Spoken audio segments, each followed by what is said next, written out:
Ito nga ang eksena na sobrang nagkaroon ng napakaraming opinyon ng mga netizen. But simula ng aminin nitong si Sampaguita Girl na ang uniform na yon ay hindi talaga niya uniform sa school, sinusuot lang niya to para makabenta, maraming mga netizen ang sobrang nadismaya, lalo na nga sa mga naawa dito matapos hatake ng gwardya ang kanyang tinitindang sampagita. Sobrang na hot seat ang gwardya at deserve nga raw nito ang matanggal sa trabaho. Kahit na nga nakitang binubugbog pa ng batang ito na kung saan maraming netizen na nga ang nagtaka. Dahil una karaniwan daw sa bata kapag kaganyan ang nangyari ay uupo sa isang tabi at doon ay luluha o iiyak na lamang. Pero ang batang ito ay hindi ganun ang ginawa kundi ng laban at talaga namang sobrang hinampas niya ng hinampas ang nasabing tangkay ng sampagita ang gwardya at nakita namang nasaktan ng gwardya. Sa kabila nito ay nagpigil na rin siya sa kanyang sarili. Ganun pa man, maraming netizen at isa na nga si Rose Martan ang nagbigay pa ng reward sa bata. Kinalaunan, nalaman na ito ay hindi na bata at isang 22 years old ng dalagita na kung saan ay nakasuot lang ng uniform para daw makahakot ng tao at maawa sa kanila. Isang modus pero hindi daw ito anumang miyembro ng sindikato. Pero sila ay gumagawa ng sampagita para matustusan ang kanyang pag-aaral. Pero ang tanong, ang pagsusuot ng uniforme na hindi mo naman talaga uniform ay di ba pandaraya?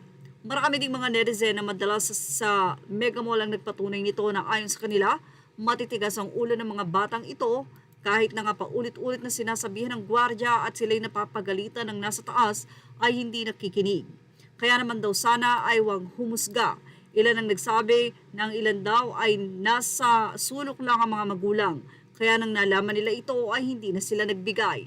Narito din na ang naging pakayag ni OG Diaz sa nasabi nga pong viral na video ni Sampaguita Girl at ng gwardya. Sabi ng friend ko na madalas sa Mega Mall, super salbahe yun. I always encounter her sa Mega Mall kaya siguro na puno na yung gwardya. At sipa ni OG, una, huwag kayong mag-aanak kung di nyo kayang pakainin. Kung di nyo kayang buhayin, huwag nyong gawing libangan ang blank. Ilang mga netizen ang nagkomento at sabi nga nung isa sa saksi sa nangyari kahit daw sino maubusan ng pasensya sa inasal ng Sampaguita Girl. Ang isa ay sinabing tandaan nyo na lang tabas ng pagmumukha ng babaeng yan pag natapos na ang issue mga ilang buwan lang, balik ulit yan sa ganyang gawain. Saka nyo bawian. For sure kasabwat niya yung nagbi-video. Planado ang lahat, nagkataon na sa bansang to. Kapag babae ka at bata daw kuno, kahit mali ka sa'yo papanig ang mga tao. Dapat iwasan na ang ganyang mentalidad asa ng sinasabi niyong transparency. Yan ang say ng ilang netizen. Sino ba nang isa kawawa tuloy si Manong Guard? Sana may tumulong sa kanya na bigyan siya ulit ng trabaho.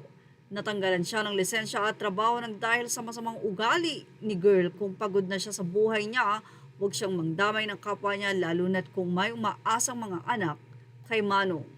Hindi mo na magtitinda yan at magpapalamig, madami pang ayuda pag ubos na saka pero may puhunang magtinda ng pinaghirapan din yung modus lang ang alam. Matitigas talaga ang ulo ng mga bata na namamalimos sa mall lalo na yung sa SM North. Well, anong masasay nyo about dito? Ilagay na ang inyong opinion sa ating comment section. Images are all credit to the rightful owners. Thank you for watching Showbiz Now.